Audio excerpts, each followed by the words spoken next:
සොබාදහමේ නිත්‍ය නියෝජිතයන් වන වනජීවීන් මේ මිහිතලයේ සොඳුරු නවතනක් බවට පත් කිරීමට ඉතා විශාල මෙහෙයක් කරනවා. නමුත් සියලු දෙනාටම මේකේ අගයක් වැටහෙන්නේ නැහැ. ඒට හේතුව ඔවුන් මේ සේවය කරන්නේ නිහඬවම. නමුත් ඔවුන් ජෛව විවිධාත්මක, විද්‍යාත්මක, ඒ වගේම රසාස්වාදය, සමාජීය ආර්ථික මේ සියලුම පුළුල් පරාසයන් ඔස්සේ ඔවුන්ගේ සේවයන් ඉටු කරනවා. ඒ වගේම මේ අයට මේ ඇති වෙලා තියෙන ජීවිත තර්ජනත් සුළුපටු නැහැ. අද දිනේදී මේ තර්ජනත් එක්කම වනජීවී සංරක්ෂණය ගැනත් ගොඩාක් අය කතා කරනවා. ලෝක වනජීවි දිනයත් එහි ප්‍රතිඵලයක්. හැම වර්ෂයකම වගේම මාර්තු 3 වෙනිදා ලෝක වනජීවි දිනය සමරනවා. මෙවර ලෝක වනජීවි දිනයේ තේමා වෙලා තියෙන්නේ Medicinal and Aromatic Plants Conserving Health, Heritage and Livelihood. ඒ කියන්නේ ඖෂධීය සහ සගන්ධ ශාක සෞඛ්‍ය සංරක්ෂණය කරමින් සංස්කෘතික උරුමය සහ ජීවනෝපාය ආරක්ෂා කරයි කියන තේමාවයි. අද දිනේදී මේ තේමාව යටතේ වනජීවි දිනය ගැන සාකච්ඡා කිරීමට අප සමග විද්වත් මඩුල්ලක් එක් වෙලා සිටිනවා. ප්‍රථමයෙන්ම වනජීවි සංරක්ෂණ දෙපාර්තමේන්තුවේ අධ්‍යක්ෂ ජෙනරාල් රංජන් මාරසිංහ මහතා අප සමග එක් වෙනවා. ඒ වගේම ආචාර්ය සුමිත් පිලපිටි මහතාත් අප සමග එක් වෙනවා. තෙවනුව වනජීවි සංරක්ෂණ දෙපාර්තමේන්තුවේ සහකාර අධ්‍යක්ෂ සමුද්‍ර රේඛා සංජීවනී රාජසිංහ මහත්මියත් අප සමග එක් වෙනවා. මම සියලු දෙනාම මේ සාකච්ඡාවට සාදරයෙන් පිළිගන්නවා. ප්‍රථමයෙන්ම මම යොමු වන්නේ රංජන් මාරසිංහ මහත්මයා වෙතට. අධ්‍යක්ෂ ජෙනරාල්තුමනි, අපි ගත්තොත් මේ වනජීවී සංරක්ෂණය ශ්‍රී ලංකාවේ අපට අලුත් මාතෘකාවක් නෙවෙයි. අනුරාධපුර යුගයේ දේවානම්පියතිස්ස රජතුමාගේ කාලේ ඉඳලා තමයි ඇත්තටම ගත්තොත් එහෙනම් මුලින්ම මේ අභය භූමියක් ප්‍රකාශයට පත් කරලා තියෙන්නේ මහමෙවුනාව කියන. ඒ වගේම ඉන්පසු නිල වශයෙන්ම 1949 වනජීවි සංරක්ෂණ දෙපාර්තමේන්තුව ස්ථාපිත වෙලා වනජීවි සංරක්ෂණය කරනවා. ඔබතුමා පැහැදිලි කරන්නකෝ අපිට කොහොමද වනජීවි සංරක්ෂණය අද වෙනතුරු විකාශනය වුණේ කියලා. ඔබතුමගේ මේ මූලාරම්භයේදී ප්‍රකාශ වුණා දැන් අපි අපේ සංරක්ෂණය පටන් ගත්තේ ක්‍රිස්තු පූර්ව 240 වගේ කාලෙක කියලා. අපි මහමෙවුනා උයන කියන සංකල්පයත් එක්ක බැලුවොත් එහෙම මහමෙවුනා වෙන රාජ්‍ය අනුග්‍රහයෙන් රක්ෂිත ප්‍රදේශයක් වෙන්නේ දඩකෙලියේ ගියපු දේවානම්පියතිස්ස රජුරෝ සත්තුන්ගේ මේ අවශ්‍යතාවයේ තීරුම් අරගෙන කරපු රාජ අනක් නිසා. ඉතින් එහෙම බැලුවාම මේ දඩයම කියන එකයි සංරක්ෂණය කියන එකයි අතරේ එදත් සම්බන්ධයක් තිබිලා තියෙනවා. ඒතර අපි අද දවසේ සලකන වනජීවි සංරක්ෂණය කියන එකේ ඉතිහාසයත් ඇත්තටම දඩයම් ක්‍රීඩාවක් වශයෙන් කරන කාලය දක්වා ඈතට යනවා. ඒතකොට අපි ඔය 1937 වගේ වනජීවි සංරක්ෂණ දෙපාර්තමේන්තුවේ පනත ලංකාවේ බිහි වෙනකොට එවෙනකොට තිබ්බේ දඩයන් සඳහා වන සතුන්ව ආරක්ෂා කරගන්න ක්‍රමවේදයක්. පසු කාලීනව මේ දඩයන් සඳහා යෙදුණු පුද්ගලයන් සතුන් එක්ක ඒ ශාක එක්ක ඒ ගස් කොළන් එක්ක ජීවත් වීම තුළ සත්තු දඩයන් කිරීම වෙනුවට ආදරයක් ඇති වෙලා ඒකත් එක්ක සංරක්ෂණය ආරක්ෂා කළ යුතුයි කියන මතයට ඇවිත් ඊළඟට මේ දඩයම් කිරීම ක්‍රීඩාවක් වශයෙන් කරපු කටයුත්ත සතුන් සඳහා සතුන් ආරක්ෂා කිරීම සඳහා ප්‍රවේශයක් විදිහට භාවිතා වෙනවා. ඒතර අපි ඉතිහාසය බැලුවොත් එහෙම වනජීවි සංරක්ෂණ දෙපාර්තමේන්තුවත් 1930 ගණන් වල 40 ගණන් වල වගේ වෙනකොට අපි සතුන් ආරක්ෂණය කිරීම එහෙම නැත්නම් ගහකොළ ආරක්ෂණය කිරීම සම්බන්ධව තමයි මූලික වශයෙන්ම කටයුතු කෙරුණේ.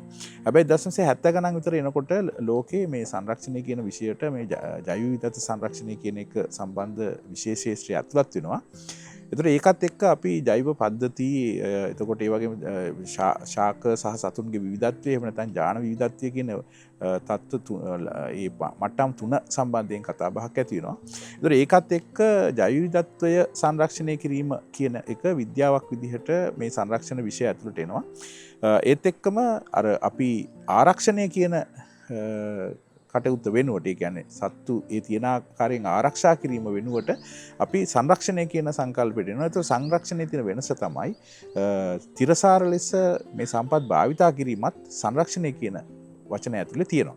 ඒතර ඊට පස්සේ අපි බැලුවොත් මේ කාලේ තමයි මේ අන්තර්ජාතික ඒ සහයෝගිතා ඒ වගේම අපි කියන්නේ CITES කන්වෙන්ෂන් එක වගේ CMS ඒ කියන්නේ කන්වෙන්ෂන් ඔන් මයිග්‍රේටරි ස්පීසිස් ඒ වගේ අන්තර්ජාතික සහයෝගිතා ඇති වෙන්නේ මේ කාලෙම තමයි.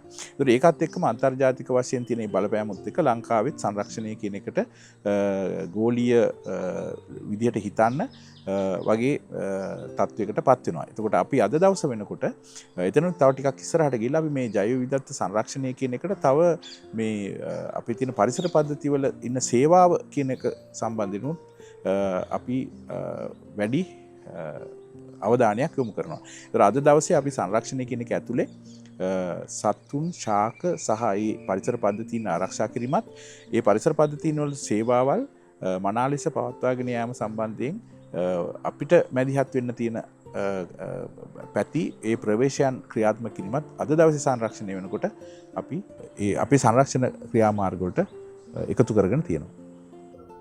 බොහොම හොඳ පැහැදිලි කිරීමක් කරා එතුමා. ඊළඟට මම යොමු වන්නේ ආචාර්ය සුමිත් පිලපිටිය මහත්මයා වෙතට. සුමිත් පිලපිටිය මහත්මයා සමස්ත ලෝකයේම මාර්තු 3 වෙනිදා වනජීවි දිනය සමරනවා. ශ්‍රී ලංකාවත් සමරනවා. ඒ සඳහා ප්‍රමුඛත්වයෙන් ක්‍රියා කරන්නේ වන්‍යජීවි සංරක්ෂණ දෙපාර්තමේන්තුව.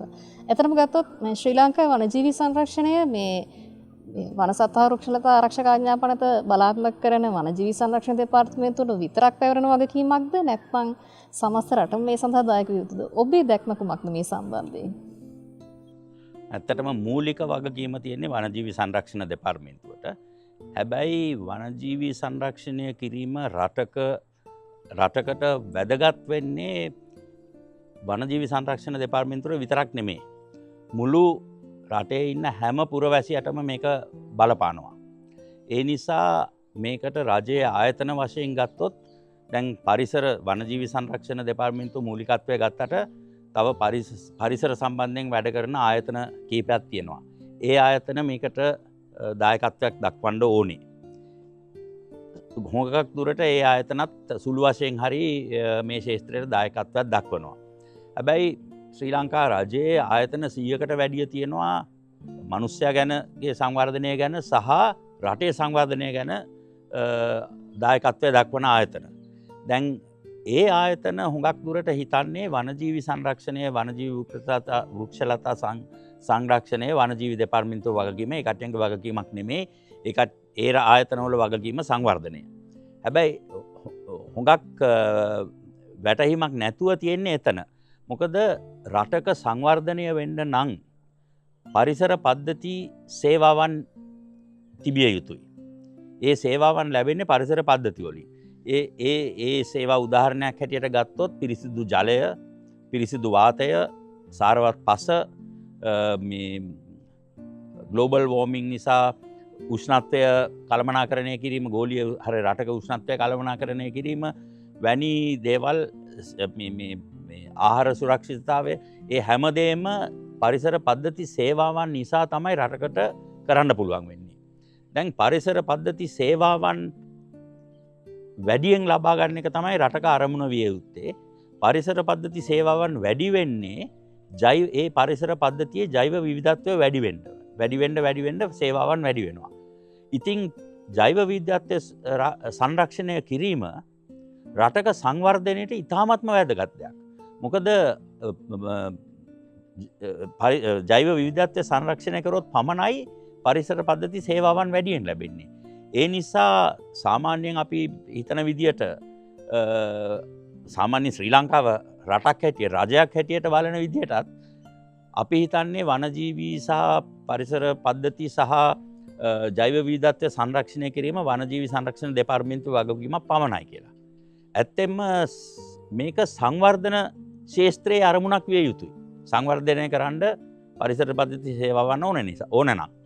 ඒ නිසා මම හිතන්නේ ජෛව විවිධත්වය සංරක්ෂණ අරමුණක් විය යුතු නැහැ රටක. ඒක සංවර්ධන අරමුණක් විය යුතුයි. මොකද ඒක ජෛව විවිධත්වය සංරක්ෂණය කිරීම සංවර්ධන අරමුණක් වුණ හැටියේ රටේ හැම සංවර්ධන ආයතනයම ජෛව විවිධත්වය රැකගෙන සංවර්ධනය කරන්න පෙළඹෙනවා. මොකද එතකොට තමන්ගේ සංවර්ධනය නිසි ලෙස කරන්න පුළුවන් නිසා.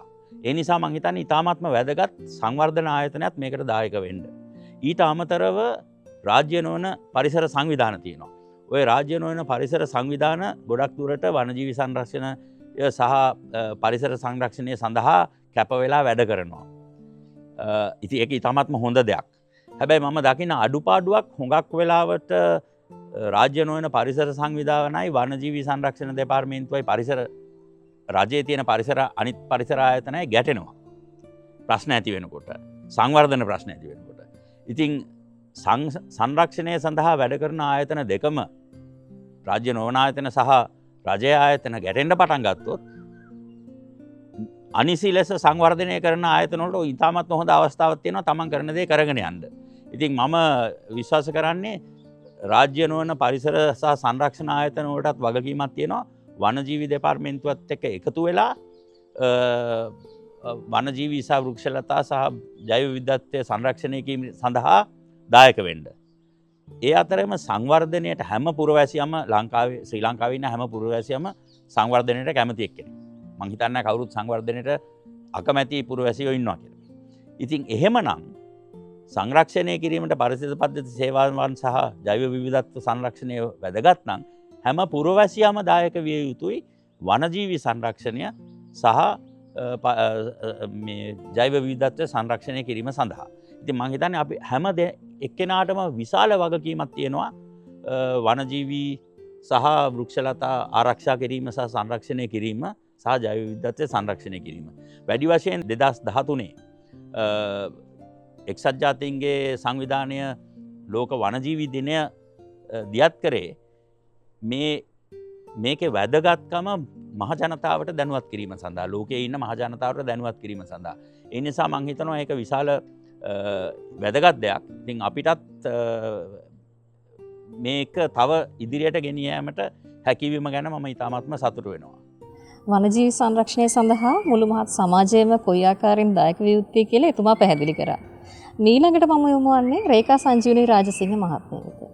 සංජීවන මහත්මිය දැන් ඔබතුමියක් දන්නවා මේ වනජීවි සංරක්ෂණ දෙපාර්තමේන්තුව ප්‍රමුඛ වෙලා මේ වනජීවි දිනය සමරනවා.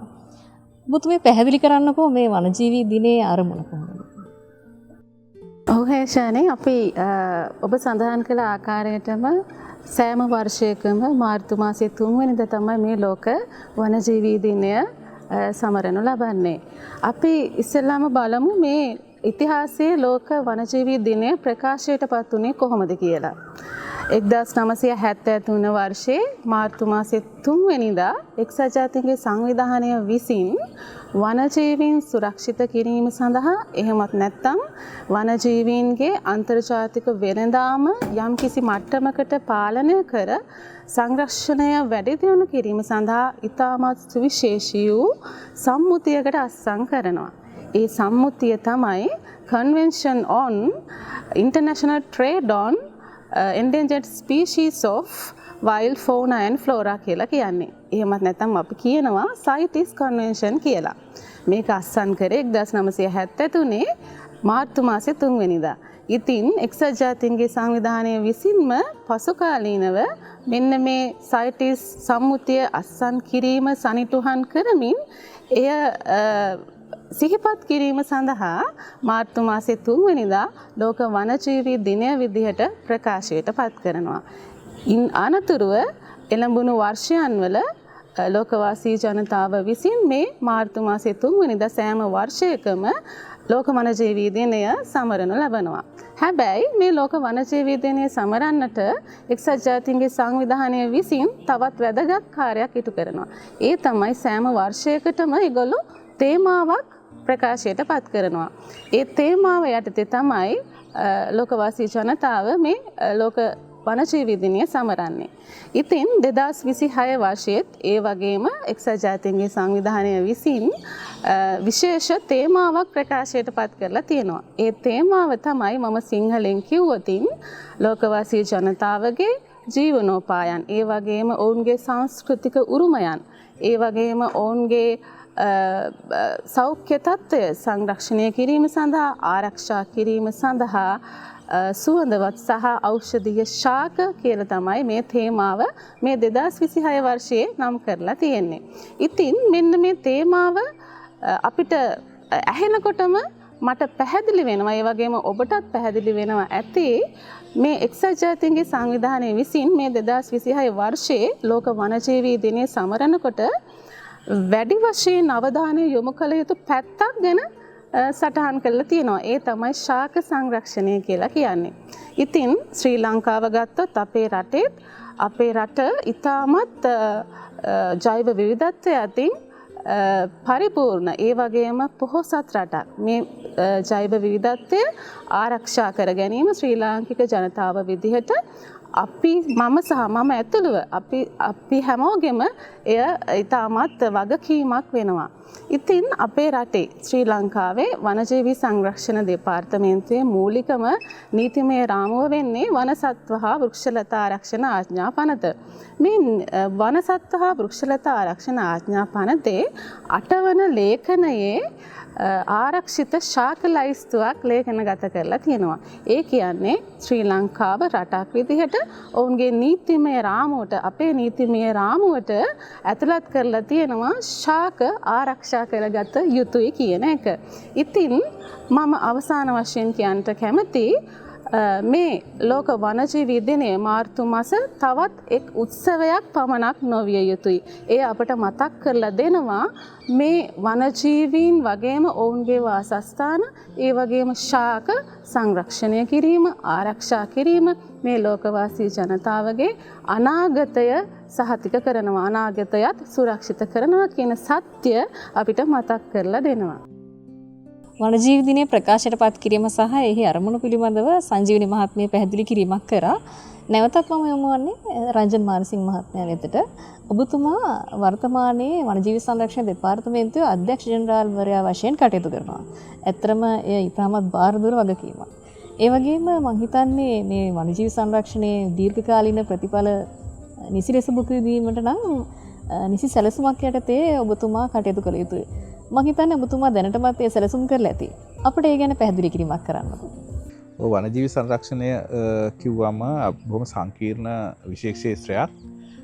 එතකොට මේ සංකීර්ණ විෂය තුල ඔබතුමිය කිව්ව විදිහටම මේ සැලැස්මක් නැතුව අපිට මේ කටයුතු කරන්න අමාරුයි. අපිට මේකෙදී ප්‍රධාන වශයෙන් කටයුතු දෙකක් තියෙනවා. එකක් තමයි සංරක්ෂණය සහ සංරක්ෂණය ආශ්‍රිතව ඇතිවලා තියෙන ගැටලු කියන කාරණා දෙක අපිට වෙන් කරලා අඳුර ගන්න ඕනේ. එතකොට හුඟක් වෙලාවට ලංකාවේ මහජනතාව අතර කතා වෙන්නේ මේ සංරක්ෂණයත් එක්ක බද්ධ කරගෙන තියෙන ගැටලු. ඒවා බද්ධ වෙලා නෙවෙයි බද්ධ කරගෙන තියෙනවා කියලා තමයි මම හිතන්නේ. දැන් අපි ලංකාව ගත්තොත් එහෙනම් තියෙන ලොකුම ගැටලුව තමයි වනජීවි සංරක්ෂණ දෙපාර්තමේන්තුවට මුහුණ දෙන්න වෙන මේ අලි මිනිස් ගැටුම. එතකොට ඒ වගේම අලි සහ මිනිසුන් අතරේ තියෙන ඒ ගැටණයට අමතරව වෙනත් සතුන්ගේ ගැටලුවකුත් දැන් වෙනකොට බිහි වෙලා තියෙනවා. ඉතින් අපි එක විශේෂ ශාස්ත්‍රයක් විදිහට ගත්තොත් එහෙනම් මේ මිනිසුන් සහ වනජීවීන් අතරේ තියෙන මේ එකම පරිසරයකට එහෙම නැත්නම් එකම රිසෝස් එකකට තියෙන මේ තරංගය අපිට ගැටලුවක් විදිහට තියෙනවා අපි විසඳිය යුතු. එතකොට අනිත් පැත්තට ගත්තාම අපි වනජීවීන්ගේ භාවිතාවන් සම්බන්ධව ඇති වෙන ගැටලු තියෙනවා. එතකොට අපි වනජීවි සම්පත් නැත්නම් ජෛව විවිධත්වය අපි භාවිතා කිරීමක් විදිහට ගත්තොත් එහෙම ලංකාවේ මේ සංචාරක කර්මාන්තය තමයි ප්‍රධාන වශයෙන්ම තියෙන භාවිතය. එතකොට ඒ සම්බන්ධයෙන් අපි කටයුතු කරද්දිත් අපි ඉතා ප්‍රවේශම් වෙන්න ඕනේ. ඒ සම්බන්ධනොත් අපිට සැලසුම් අවශ්‍ය වෙනවා සංරක්ෂණය කිරීමේදී. ඊළඟට තවත් භාවිතාවන් තියෙනවා. මේ දෙක විතරක් නෙවෙයි. අපි ගත්තොත් ශාක සහ බැඳුණු ඖෂධ නිෂ්පාදනය කිරීම එහෙම නැත්නම් අපි කියන ඕනමන්ටල් ප්ලාන්ට්ස් කියලා. ඒතකොට මේ අපි ගෙවල් විසිතුරු කිරීම සඳහා භාවිතා කරන ශාක තියෙනවා. ඒ වගේම මේ හා බැඳුණු විසිතුරු මත්ස්‍ය වගාව වගේ ඒවත් තියෙනවා. ඒවත් මේ වනජීවි සංරක්ෂණය හා බැඳිච්ච ආර්ථික කටයුතු. එතකොට මේ කාරණාවලදී අපි කතා කරේ ගැටලු සහ අපි ලබා ගන්න මේ වාසි පැත්තෙන්. අනිත් පැත්තට ගත්තාම අපිට තියෙන දෙයක් තමයි වනජීවි සංරක්ෂණයේ තියෙන අපි මූලිකම කාර්යය. කියන්නේ වනජීවි සංරක්ෂණයේදී ඇත්තටම විෂය දෙකක් තියෙනවා වැදගත්. එකක් තමයි මේ පරිසර පද්ධතිය ආරක්ෂා කර ගැනීමේදී යම්කිසි ගහණයක් අඩු වෙලා යනවා නම් එහෙම නැත්නම් නැති වී යන ගහනයක් ඉන්නවා නම් අපි ඒ ගහනය සම්බන්ධයෙන් විශේෂ අවධානයක් යොමු කරන්න ඕනේ. එතකොට එහෙම කරපුවා අපි කියනවා එක්ස්ටින්ක්ට් වෙනවා කියලා. එහෙම නැත්නම් අපි අතරින් සම්පූර්ණයෙන්ම ඉවත් වෙලා යන සතුන් හා ශාක ආරක්ෂා කර ගැනීම සඳහා වැඩ පිළිවෙලක් අපිට තියෙන්න ඕනේ. ඒතකොට ඒකේ අනික් පැත්තක් තියෙනවා. ඒ කියන්නේ අපි මේ පරිසර පද්ධතිවල තියෙන ගැටලු සහගත තත්ත්වයන් නිසා සමහර ශාක හෝ සත්ත්ව විශේෂවල අධි ඝනත්වයක් එහෙම නැත්නම් සංඛ්‍යාත්මකව වැඩිවීමක් ඇති වෙන්න පුළුවන්. ඉතින් ඒ වගේ අවස්ථාවලදී අපි වැඩිවීම පාලනය කිරීම සඳහා අවශ්‍ය ක්‍රමෝපායන් යොදා ගන්න ඕනේ. එතකොට මේ කාරණා සියල්ලම සම්බන්ධයෙන් අපිට සැලසුම් තියෙන්න ඕනේ. ඉතින් වනජීවි සංරක්ෂණ දෙපාර්තමේන්තුවේ අපි මෑතකදී අපි පටන් ගත්තා අපේ දෙපාර්තමේන්තුවේ ක්‍රමෝපායි සැලැස්මක් අපි සකස් කරන්න. ඉතින් මේ ක්‍රමෝපායි සැලැස්මේදී මූලික වශයෙන් මේ අපි මේ මම කතා කරපු මාතෘකා සියල්ල සම්බන්ධයෙන් අපි සැලකීමක් දක්වනවා. ඒතර මේ සියල්ලම කරගෙන යාම සඳහා අපිට අවශ්‍ය වෙනවා මානව සම්පතක්. එතකොට මේ මානව සම්පත සංරක්ෂණය කිරීම සහ වැඩි දියුණු කිරීම, ඒ වගේම ගුණාත්මක භාවය සහ සංඛ්‍යාත්මක භාවය ඉහළ දැමීම කියන කාරණා සම්බන්ධවෙනොත් අපිට සැලසුම් අවශ්‍ය වෙනවා. ඉතින් ඒ විදිහට බැලුවාම අපේ වනජීවි සංරක්ෂණ දෙපාර්තමේන්තුවේ මේ කාර්යභාරය අපේ ගැටලු, ඒ වගේම භාවිතයන්, ඒ වගේම සංරක්ෂණය කියන විෂය ශාස්ත්‍රයෙන් ආවරණය වෙන ඒ කියන්නේ කෝ සබ්ජෙක්ට්ස් සහ මානව සම්පත් සංරක්ෂණ කළමනාකරණය සහ වැඩි දියුණු කිරීම කියන ක්ෂේත්‍රයන් යටතේ අපි සැලසුම් සකස් කරගෙන තියෙනවා. ඉතින් මම බලාපොරොත්තු වෙනවා ඉදිරි වසර 5ක කාල සීමාවට අදාළ වෙන පරිදි අපි ක්‍රමෝපායි සැලැස්මකුත් ඒ වගේම ආයතන සැලැස්මකුත් ඒ ආයතන සැලැස්ම හා ක්‍රමෝපායි සැලැස්ම ආශ්‍රය කරගෙන ක්‍රියාකාරී සැලැස්මකුත් හදන්න මේ විශේෂ ශාස්ත්‍රයන් සියල්ලම ආවරණය වන පරිදි. ඉතින් ඒකින්ද අපිට මේ ඇති වෙලා තියෙන සාමකාමී වාතාවරණයත් රටේ තියෙන ඒ වගේම අපිට හැම අංශයකින්ම ලැබෙන සහයෝගයත් ඒ වගේම අපේ මේ සැලසුම් වලින් අපි විද්‍යාවේ මේ සංරක්ෂණයට ඇතුළත් කිරීම තුළින් ඉදිරි වසර 5 කියන කාලය ඇතුළත අපි යම්කිසි ක්වොලිටේටිව් එහෙම නැත්නම් ලාක්ෂණික වශයෙන් වර්ධනයක් ඇති කිරීමට බලාපොරොත්තු වෙනවා. ඒ සම්බන්ධයෙන් සැලසුම් ඇති කරගෙන යනවා. අධ්‍යක්ෂ ජනරාල්තුමාගේ පැහැදිලි කිරීමත් සමග නැවත මම යොමු වන්නේ සුමිත් පිළිපිටිය මහතා වෙතට. ඔබතුමා වනාලි සම්බන්ධයෙන් බොහොම පරීක්ෂණ කරපු විද්වතෙක්. ලංකාව වගේ සංවර්ධනය වන රටක කොයි ආකාරයෙන්ද මේ වනාලි මිනිස් ගැටුමට තිරසර විසඳුමක් හොයන ඔබතුමා කොහොමද දකින්නේ සම්බන්ධයෙන්? දැන් අපි ගොඩක් දුරට හිතනවා මේ වනාලි මිනිස් ගැටුම විසඳන්න බැරි ප්‍රශ්නයක් කියලා. මම නම් හිතන්නේ ඒක විසඳන්න බැරි ප්‍රශ්නයක් කියලා. මම හිතන්නේ අපි හරි විද්‍යාත්මක පදනමක් මත මේ ප්‍රශ්නයට මුහුණ දෙන්න පටන් ගත්තොත් මම හිතන්නේ මේ ප්‍රශ්නේ ගොඩක් දුරට අපිට විසඳගන්න අවස්ථා තියෙනවා. දැන් අපි ශ්‍රී ලංකාවේ පළවෙනි වතාවට වනාලි සහ මිනිස්සුන් අතර ඇතින ගැටුමකට සැලැස්මක් හැදුවේ 1959. 1959 මේ එවකට රජය කමිටියක් පත් කරලා සැලැස්මක් හැදුවා. ඒ සැලැස්මේ සංකල්පය වනාලි වියලි කලාපය සංවර්ධනය කරනකොට වනාලි ටික කොරිඩෝ මාර්ගයෙන් වනජීවි රක්ෂිත ප්‍රදේශවලට මෙහෙයවලා එලිෆන්ට් ඩ්‍රයිව්ස් මාර්ගයෙන් ඊට පස්සේ ඒ රක්ෂිතවල වලට සීමා කිරීම තමයි ඒ සංකල්පය. 1959 සිට 20 විතර වෙනකල් අලුත් ජාතික සැලැස්මක් හදනකල් විවිධ රජයන් යටතේ අපි කරේ ඒ සංකල්පය වෙනස්කම්.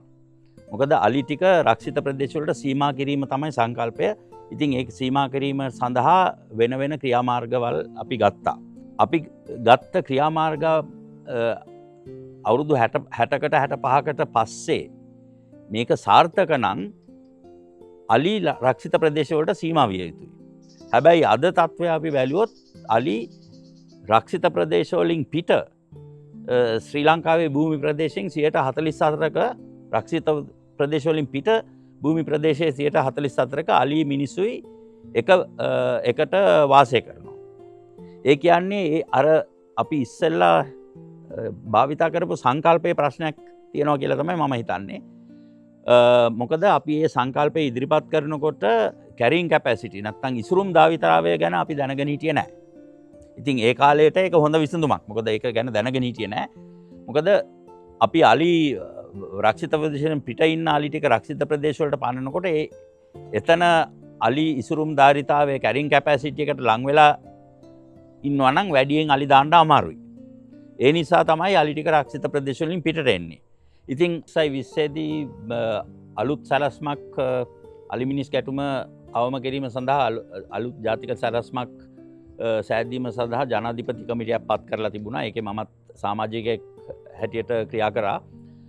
එතනදී අපි කරපු පළවෙනි දේ අවුරුදු 65කට පස්සේ අලි තාම රක්ෂිත ප්‍රදේශ වලින් පිට ජීවත් වෙනවා නම් රක්ෂිත ප්‍රදේශ වලට සීමා කිරීමෙන් ප්‍රතිඵලයක් නැහැ කියලා අපිට තේරුණා. ඒ නිසා අපි ඒ සැලැස්ම හැදුවේ රක්ෂිත ප්‍රදේශවල තුල සහ රක්ෂිත ප්‍රදේශ වලින් පිට අලි කළමනාකරණය සහ සංරක්ෂණය කළ යුතුයි කියන පදනම මත තමයි ඒ සැලැස්ම හැදුනේ.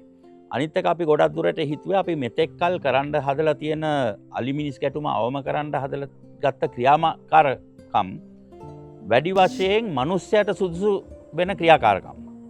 ඉතින් දැන් ගැටුමක දෙපාර්ශවයක් ඉන්නවා නම් දැන් අලි සහ මිනිස්සු අපිට මේ ගැටුම මිනිස්සුන්ට ඕන විදියට විතරක් මිනිස්සයාට ඕන විදියට විසඳන්න ගියොත් අලියා කවදාවත් මේකට ඒ සැලැස්මට සතුටු වෙන්නේ නැහැ. ඒ නිසා අපිට වගකීමක් තිබුණා අලින්ගේ වුවමනාකමුත් මේ සැලැස්මට ඇතුළත් කරන්න. ඉතින් අලින්ගේ හැසිරීම, අලින්ගේ ජීව විද්‍යාත්මක වුවමනාකම්, අලින්ගේ වාසස්ථාන සහ අඩවි වැනි දේවල් සලකන්න වුණා මේ සැලැස්ම හදනකොට. ඉතින් මං හිතන්නේ මම මෙතන මුළු සැලැස්ම ගැන කතා කරන්න යන්නේ නැහැ. හැබැයි අර සංකල්පය ඉතාමත්ම වැදගත්. මොකද අපි අලි රක්ෂිත ප්‍රදේශ තුල සහ පිට කළමනාකරණය කර යුතු හැටියට අපි පිළිගන්න ඕනේ. දෙවැනි එක අපි අලින්ගේ වුවමනාකමුත් සැටිස්ෆයි වෙන විදියට නැත්නම් සරිලන විදියට තමයි අපි සැලැස්මක් ඉදිරිපත් කළ යුත්තේ. හැබැයි මම හැමදාම හිතන්නේ වනජීවි සංරක්ෂණ දෙපාර්තමේන්තුව හෝ අපි වගේ අලි සංරක්ෂණය සඳහා පර්යේෂණ කරන අපිට තනියම ශ්‍රී ලංකාවේ අලි සංරක්ෂණය කරන්න බෑ. ශ්‍රී ලංකාවේ අලි සංරක්ෂණය කරන්න ඕන නම් මම හිතන්නේ අලිත් එක්ක ජීවත් වෙන ජනතාව, අලිත් එක්ක එක භූමි ප්‍රදේශයක ජීවත් වෙන ජනතාවට උවමනා වෙන්න ඕනේ අලි සංරක්ෂණය කරන්න. අද අලිත් එක්ක ජීවත් වෙන ජනතාවට වන අලියා ආර්ථික අවාසියක් පමණයි.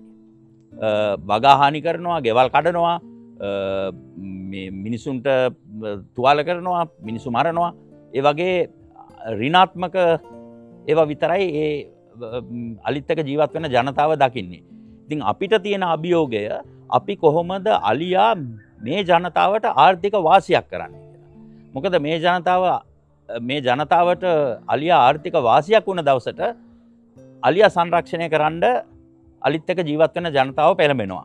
ඉතින් ඒක නිසා මම ගොඩක් ප්‍රොමෝට් කරන්න නැත්නම් ප්‍රොමෝට් කරන්න කැමති දෙයක් තමයි ප්‍රජාමූල අලි පෙන්වීමේ සංචාරක ව්‍යාපාරය. සංචාරක ගෙනහිල්ලා මේ ගොවි සංවිධානත් සමග අලි පෙන්වන්න ගියා නම් මොකද රක්ෂිත ප්‍රදේශ වලින් පිට ගොඩක් අලි ඉන්නවා. එතකොට ඒ ගොවි සංවිධාන වලට අලින් නිසා ආර්ථික වාසියක් ලැබෙනවා. මොකද සාමාන්‍යයෙන් අලියාට වෙඩි තියන්නේ හරි අලියා හරි මරන්නේ වගා හානි කරනකොට. ඒ ජනතාවට අලියාගෙන් ආර්ථික වාසියක් ලැබෙනවා නම් දෙපාරක් හිතනවා ඒ වගේ දෙයක් කරන්න ඉස්සෙල්ලා. ඉතින් මම හිතන්නේ ඒ වගේ අපි ඉංග්‍රීසියෙන් කියනවා out of the box thinking කියලා. ඒ වගේ අපි සාමාන්‍ය හිතන රාමුවට පිටින් අපි හිතන්න ඕනේ අලි මිනිස් ගැටුම අවම කිරීම සඳහා. ඉතින් මම හිතන්නේ අපි ඒ වගේ මේ ක්‍රියාමාර්ග ගත්තා නම් මම හිතන්නේ ගොඩක් දුරට මේ ප්‍රශ්නේ අපිට විසඳා ගන්න පුළුවන්. හැබැයි මම එකක් කියන්න කැමතියි ශ්‍රී ලංකාවේ කවදාවත් අලි මිනිස් ගැටුම නැති කරන්න බෑ. ඒක නැති කරන්න එක්කෝ මිනිස්සු නැති වෙන්න ඕනේ නැත්නම් අලි නැති වෙන්න ඕනේ. අපිට පුළුවන් අලි මිනිස් ගැටුම කළමනාකරණය කර හැකි තත්වයකට අවම කිරීම පමණයි.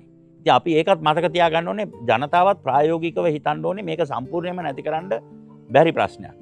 ඉතින් අපිට ඒ කළමනාකරණය කරන්න පුළුවන් තත්වයකට ගේන්න පුළුවන් වුණොත් අපි ඉතාමත්ම සතුටු විය යුතුයි ඒකට කියලා මම හිතනවා. වනජීවී සංරක්ෂණය ගැන කතා කරද්දී ඇත්ත වශයෙන්ම නිතින්ම හිතට එන්නේ මේ වනාලින් සම්බන්ධ ගැටලුව.